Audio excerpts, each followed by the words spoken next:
Yes, sir. Alright. You're laying in a light sleep, and you hear a tone go off. You wake up, you know someone needs your help somewhere, you reach over to grab your boots, you rub your eyes a little, and you sit, and then you hear the call come in.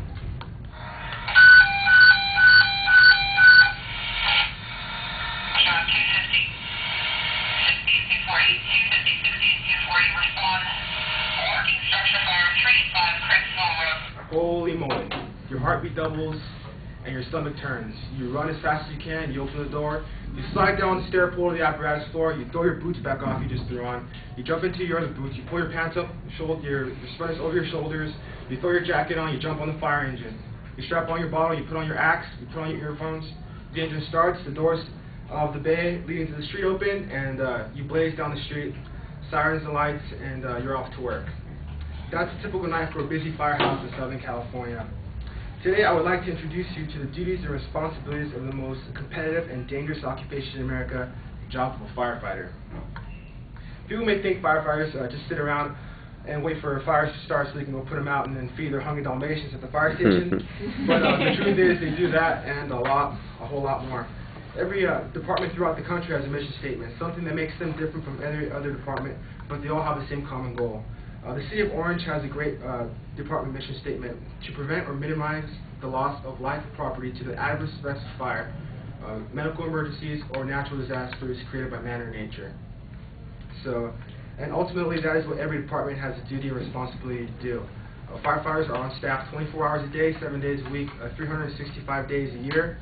And firefighters work on birthdays, anniversaries, Thanksgivings, and Christmases every year. That's what makes firefighting so special, and the firefighters in general, is that they're willing to sacrifice everything from a simple soccer game with their kid, to a special holiday, to an anniversary, to their life for just any stranger if the occasion calls for it. So during my speech, first I would like to talk about what firefighters actually do, what a day of a firefighter actually consists of. Second, I would like to I'm going to talk about it from the perspective of a probationary firefighter such as myself.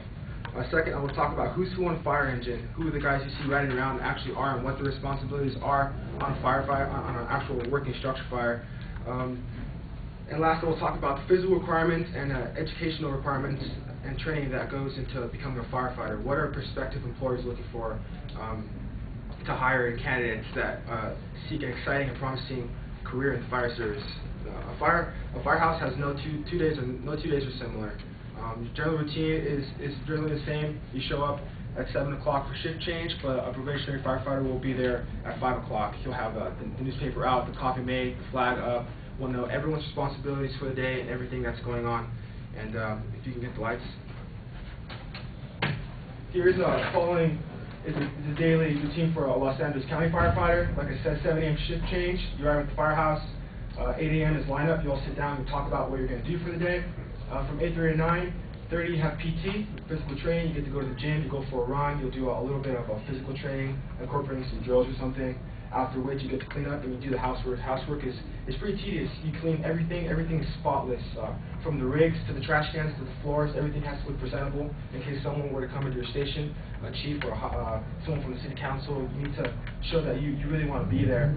From 11 a.m. to 12, you'll do the market run. You'll either eat lunch out or you'll cook lunch for lunch and dinner. So it depends on what the captain wants to do for the day. You'll buy the necessary supplies for that.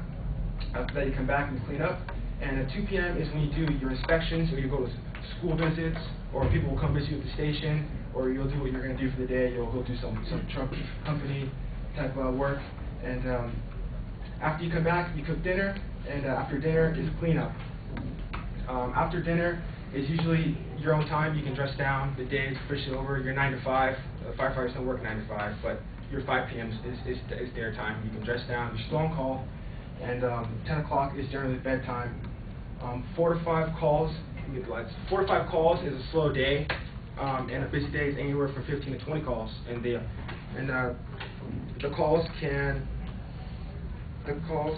range. The calls can range from house fires to car fires, wildland fires, traffic collisions, hazardous material spills, smells of smoke, fire alarms, public assist such as children stuck in playground equipment or shopping carts. They can be as technical as natural disasters, floods, hurricanes, storms of all kinds, and the possibilities never really end. Firefighters are problem solvers. They're going to show up and they're going to do anything they can to help you in any situation, whatever it may be.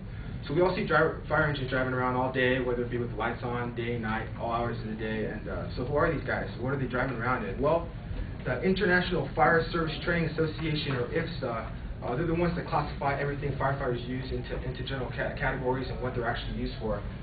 This is actually a fire engine. Fire engines here don't typically have this. It's called telesquirt. This is usually used like in New York or Chicago, places with more high-rise. So we mostly see fire engines without this piece up here. A fire engine is classified by IFSA to have hose, pump, and water. So this would have hose in the bed, in the transverse bed, a pump inside, and water, 500 to 700 gallons usually. And this is what you guys see these things driving around. This is actually a fire truck. This is basically a big toolbox. This is a 100-foot aerial, and it's got over 216 feet of ground ladders, and they all sit usually here inside the ladder lengthwise because there's no water, so that's where the ladders are. And it's just a big toolbox. So that's a fire truck and that's a fire engine. A fire engine is comprised usually of 4 firefighters. The captain rides shotgun. He's the one in charge. He calls the shot on scene at a fire. The responsibility of the station. He's the one that's going to be calling the shots. The engineer is the one driving. He drives Big Red. He makes sure everyone gets where they need to be safely.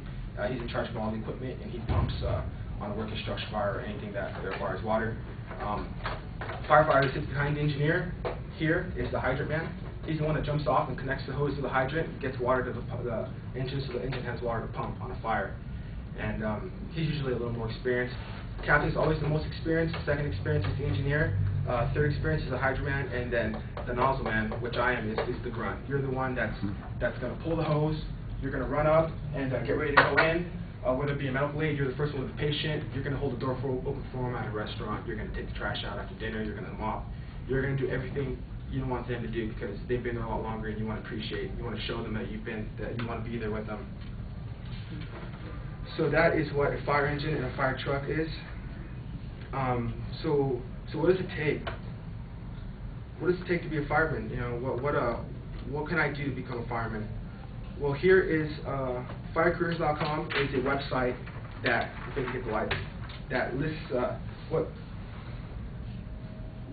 potential departments are looking for. This is pretty, honestly, you see, this is pretty general what they look for. A high school or a general education diploma, at least 18, a California Emergency Medical Technician 1 card, so EMT, you can work on an ambulance.